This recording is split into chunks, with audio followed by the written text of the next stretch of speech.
Mesdames et messieurs, bonsoir et bienvenue dans l'invité de la rédaction. Comment renforcer la souveraineté africaine à travers l'information et les initiatives dynamiques le long de la façade atlantique? La question était au cœur des discussions lors de la 7e Assemblée générale de la Fédération atlantique des agences de presse africaines.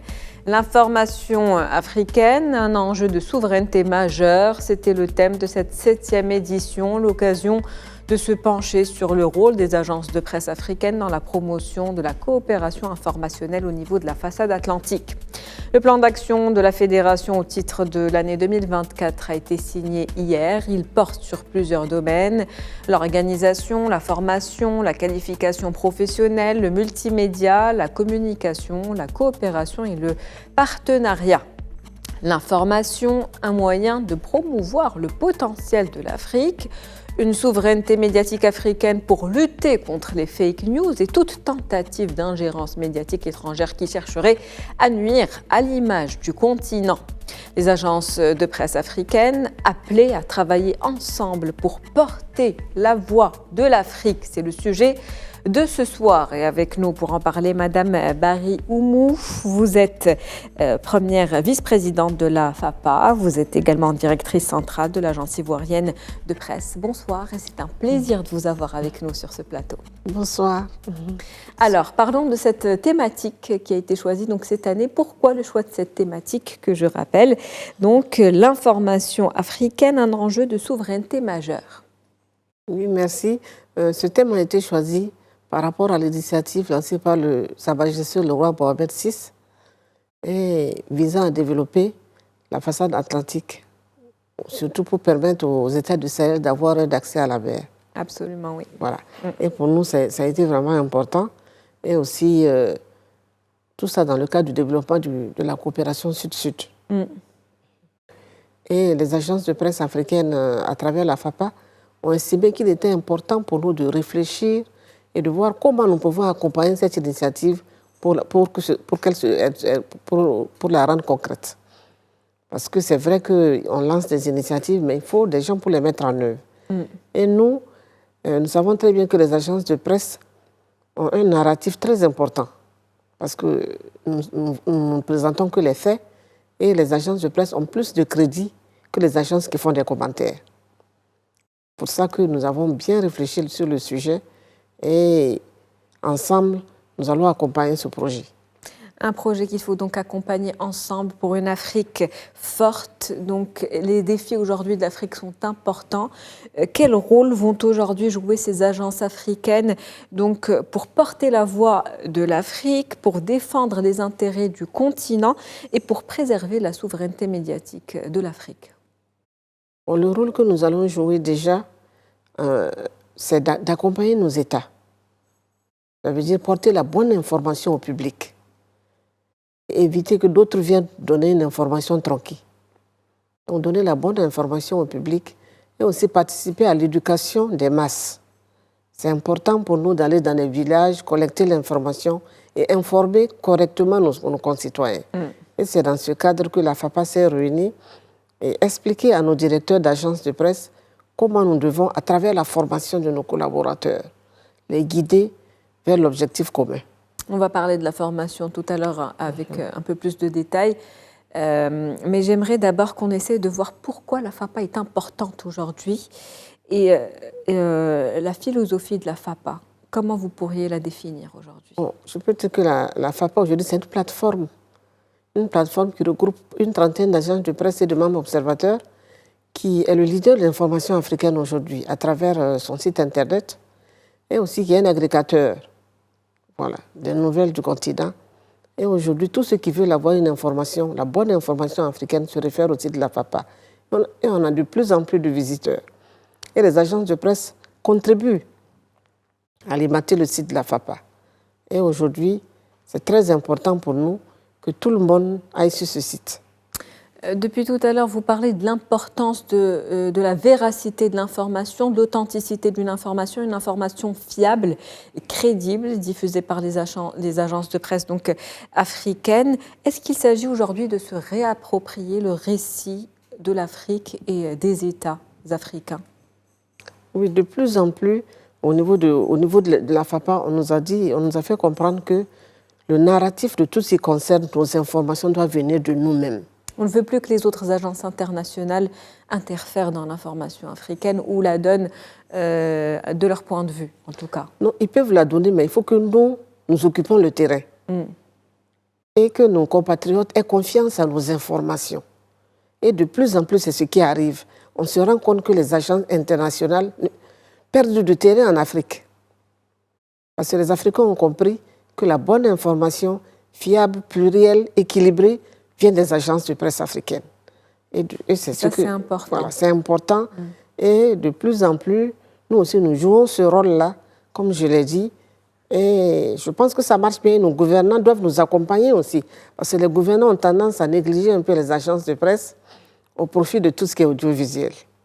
D'accord.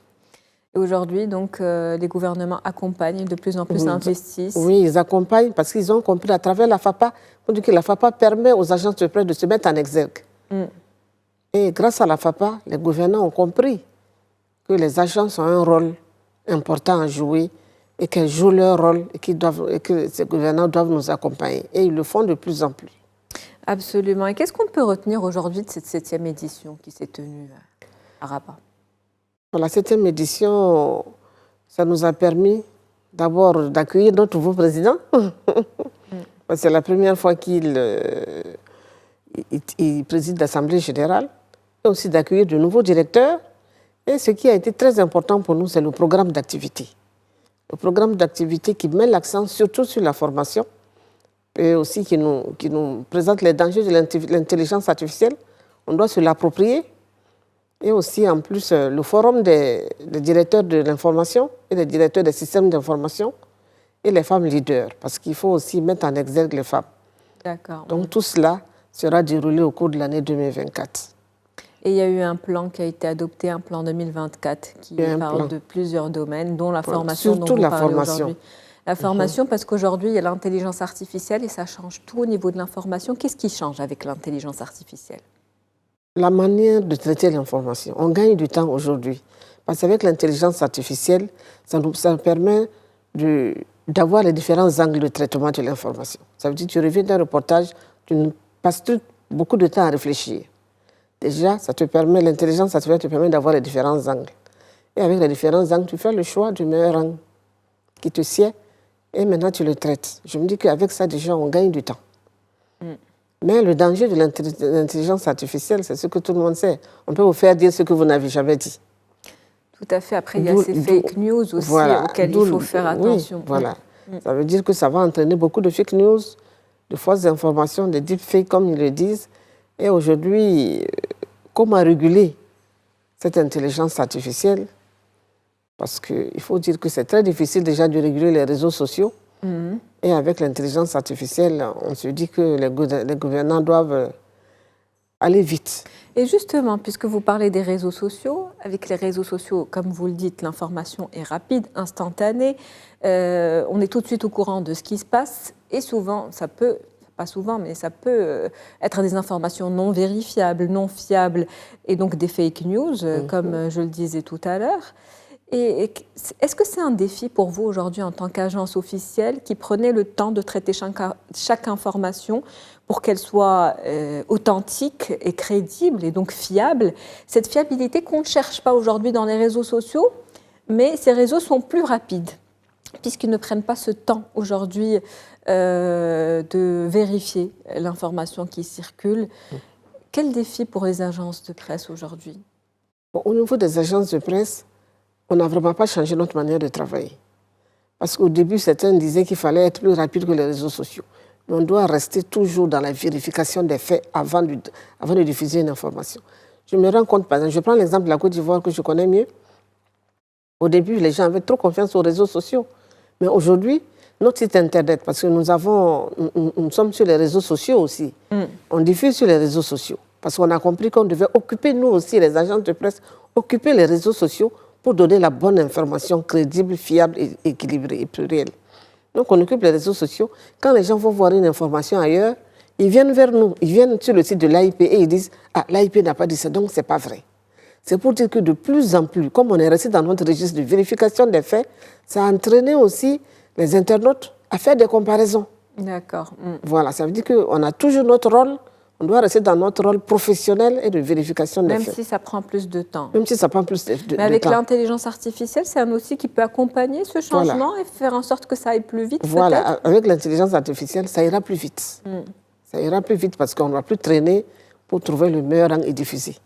Donc, c'est une avancée aussi, l'intelligence artificielle, malgré les dangers. Et au niveau des formations, est-ce qu'il y a aujourd'hui des formations pour adapter les comportements des journalistes à l'intelligence artificielle? Oui, au niveau de la FAPA, on a prévu de nombreuses formations.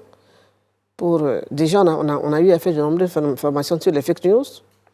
Et aujourd'hui, dans chaque agence, au moins, on a un service qui gère les fake news, du fact-checking. Parce que toutes les agences en ont, donc ça permet d'informer aussi le public. Donc on leur dit ce qui ne va pas, ce qui est faux, même si c'est pas nous même si ça a été diffusé par d'autres personnes. Donc on essaie de déconstruire les fausses nouvelles. Et en plus, ce qui est même très important, c'est qu'on essaie de faire des formations au public aussi. Comment expliquer au public, puisque les journalistes déjà, il y a un programme de formation et ils sont formés. Il faut expliquer aussi au public, donc par des conférences que les agences de presse organisent dans les différents pays, pour expliquer au public qu'est-ce que c'est que les fake news, comment on déconstruit les fake news et comment il faut faire attention en lisant les informations sur les réseaux sociaux. Donc nous faisons tout ça à la fois. Un public donc qu'il faut sensibiliser, qui est aujourd'hui sensibilisé pour aller vers une information vérifiable et fiable. Et donc, durant cette 7e édition, toujours, il y a 5 accords de coopération qui ont été signés. Que pouvez-vous nous dire de ces accords? Qu'est-ce qu'ils impliquent? Qu'est-ce que ça va changer aujourd'hui? Oui, c'est vrai que certains s'étonnent, mais la FAPA est déjà une plateforme professionnelle. Pourquoi encore on signe des accords bilatéraux? C'est important, les accords bilatéraux, parce que les agences ne sont pas au même niveau. Et aussi, souvent, certaines agences ont une proximité différente des autres.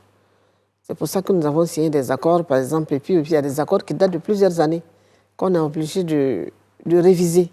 Renouveler, les réadapter. Et de les réadapter, parce qu'avec le monde, la profonde mutation du monde des médias, il faut aussi en tenir compte. Surtout quand il y a un accord à 10 ans, il faut le revoir. Et c'est ce qu'on a fait.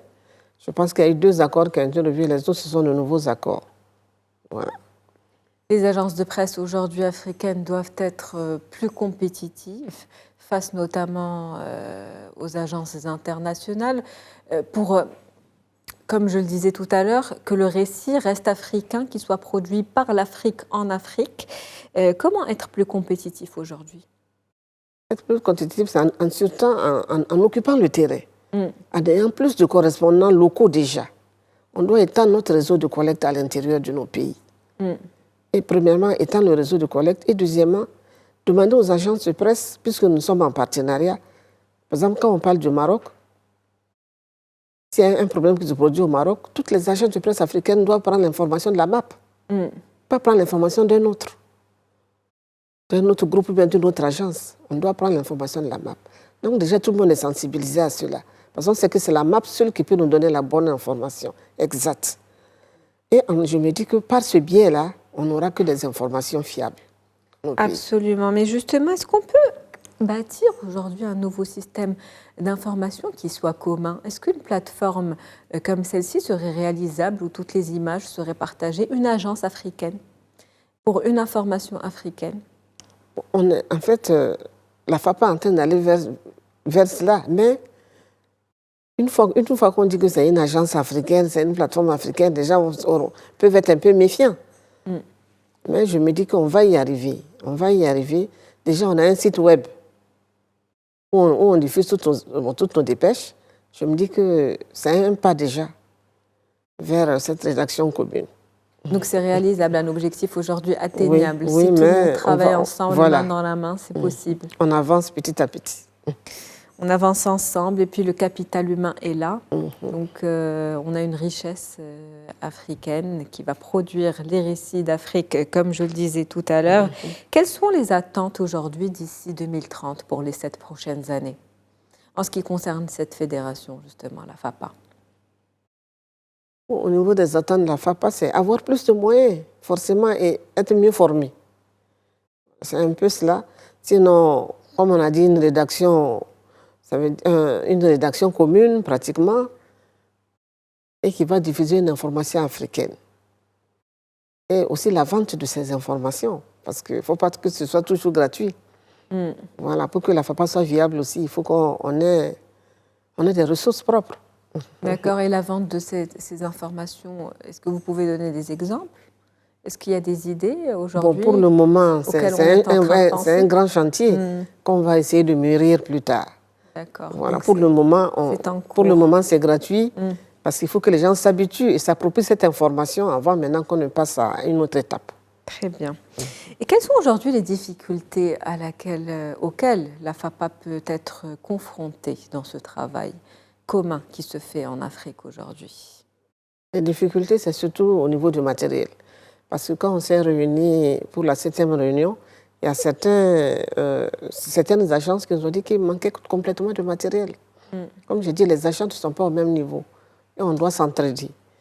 Je me souviens qu'une fois, puisque le conseil exécutif se réunit chaque année dans un des pays membres, on s'était rendu au Congo-Brazza et on avait constaté que l'agence avait des difficultés de matériel.